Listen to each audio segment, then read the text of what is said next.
Bali ito pong ordinansa tamo, obligan tala po din yung kikatang gas stations na mag-provide la pong malinis na banyo po. Pong yan daw po sana lalak din pwede daw gamitan din customers po na ning gas stations. And also they mag-provide lamo rin po sanang para hangin, siyempre para ka rin gulong da din sa ken. Ang po pong danum, danta sa kailang mga ilangan la pong danum detang red shade door da po din customers da po. So, toilet, pahangin, ang po pong danum kareni kaya katamo pong gas stations. We have more than 90 gas station in the city of San Fernando. Apin maragulya pong convenience po karen kaya katamo commuters. Ang po deni po magpagasta po karen gas stations na tilang malinis sa banyo po.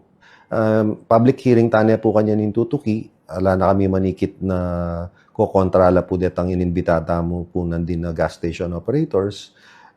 Okay lang mo rin po sasabihan dapin na masanting po ito. So we will make them comply.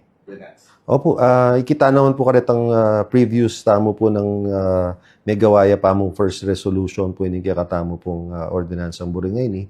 Positive po yung feedback do. Sasabihan dapin na dapat atilangan toilet, atilang pong danum, ang pong atilang pahangin din katamo pong gas station. Obligasyon din po. Actually, there's already a national na batas po para kareni. So, we will be localizing po.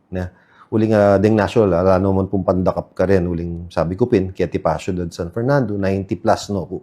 So, we need to localize it. Danta po, ma-enforce po masalese. Opo, inbitan da ko po, patang atin tana pong schedule para kita pong public hearing para king katamo pong gagawa na batas para po to provide quality service po kareni pong constituents tamo po ang pong makilabas kaya syudad tamo